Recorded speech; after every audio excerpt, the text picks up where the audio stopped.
نصوح ایک عورت نما آدمی تھا، باریک آواز، بغیر داڑھی اور نازک اندام مرد۔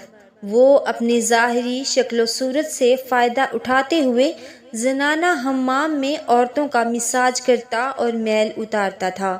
کوئی بھی اس کی حقیقت نہیں جانتا تھا، سبھی اس کو عورت سمجھتے تھے۔ یہ طریقہ اس کے لیے ذریعہ معاش بھی تھا۔ کئی بار وجدان کی ملامت کرنے پر اس نے اس کام سے توبہ بھی کی، لیکن ہمیشہ توبہ توڑتا رہا۔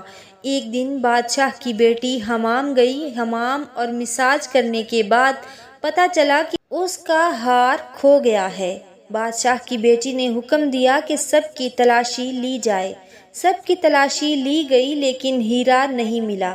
نصوح رسوائی کے ڈر کی وجہ سے ایک جگہ چھپ گیا۔ جب اس نے دیکھا کہ شہزادی کی کنیزیں اسے ڈھونڈ رہی ہیں، سچے دل سے خدا کو پکارا، خدا کی بارگاہ میں دل سے توبہ کی اور وعدہ کیا کہ آئندہ کبھی بھی یہ کام نہیں کرے گا، میری لاج رکھ لے۔ اچانک باہر سے آواز آئی کہ نصوح کو چھوڑ دو، ہیرا مل گیا ہے۔ نصوح نم آنکھوں سے شہزادی سے رخصتی لے کر گھر آ گیا۔ نصوح نے قدرت کا کرشمہ دیکھ لیا تھا اور ہمیشہ ہمیشہ کے لیے اس کام سے توبہ کر لی تھی۔ کئی دنوں سے حمام نہ جانے پر ایک دن شہزادی نے بلاوا بھیجا کہ حمام آ کر میرا مساج کرے، لیکن نصوح نے بہانہ بنایا کہ میرے ہاتھ میں درد ہے، میں مساج نہیں کر سکتا ہوں۔ اس کے بعد کبھی حمام نہیں گیا۔ نصوح نے دیکھا کہ اس شہر میں رہنا اس کے لیے مناسب نہیں ہے۔ سبھی عورتیں اس کو چاہتی ہیں اور اس کے ہاتھ سے مساج لینا پسند کرتی ہیں۔ جتنا بھی غلط طریقے سے مال کمایا تھا سب غریبوں میں بانٹ دیا اور شہر سے نکل کر کئی میل دور ایک پہاڑی پر ڈیرا ڈال کر عبادت الہی میں مشغول ہو گیا۔ ایک دن اس کی نظر ایک بھینس پر پڑی جو اس کے قریب گھاس چر رہی تھی۔ اس نے سوچا کہ یہ کسی چرواہے سے بھاگ کر یہاں آ گئی ہے، تب تک میں اس کی دیکھ بھال کر لیتا ہوں جب تک اس کا مالک نہ آ جائے۔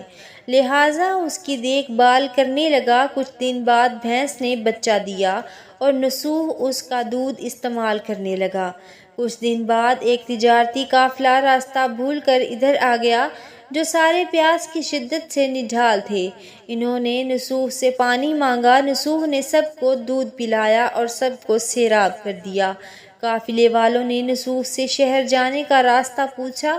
نصوح نے ان کو آسان اور نزدیکی راستہ دکھایا۔ جانے سے پہلے تاجروں نے نصوح کو بہت سارا مال دیا۔ نصوح نے ان پیسوں سے وہاں کنواں کھدوایا۔ آہستہ آہستہ وہاں لوگ بسنے لگے اور عمارتیں بننے لگیں۔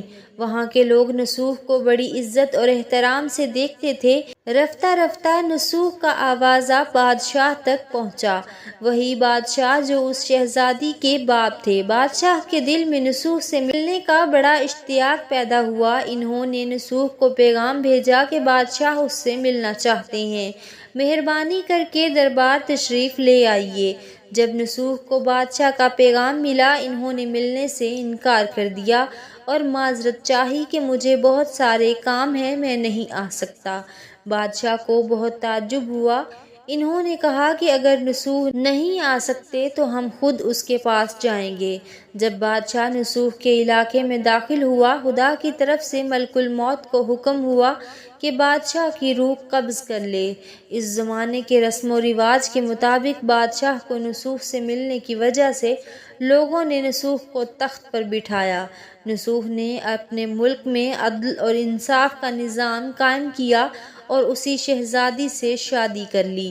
ایک دن نصوح تخت پر بیٹھ کر لوگوں کی دادستانی کر رہے تھے کہ ایک شخص وارد ہوا اور کہنے لگا کہ کچھ سال پہلے میری بھینس گم ہو گئی تھی، آپ کی عدالت سے اپنی بھینس کا طلبگار ہوں۔ نصوح نے کہا کہ تمہاری بھینس میرے پاس ہے، آج جو کچھ میرے پاس ہے وہ تمہاری بھینس کی وجہ سے ہے۔ نصوح نے حکم دیا کہ اس کے سارے مال اور دولت کا آدھا حصہ بھینس کے مالک کو دے دیا جائے۔ وہ شخص خدا کے حکم سے کہنے لگا، اے نصوح، جان لو، نہ میں انسان ہوں اور نہ ہی وہ جانور بھینس ہے، بلکہ ہم دو فرشتے ہیں تمہیں امتحان کرنے کے لیے آئے تھے۔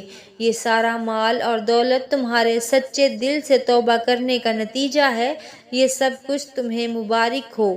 وہ دونوں فرشتے نظروں سے غائب ہو گئے۔ اسی وجہ سے سچے دل سے توبہ کرنے والے کو توبۃ النصوح کہتے ہیں۔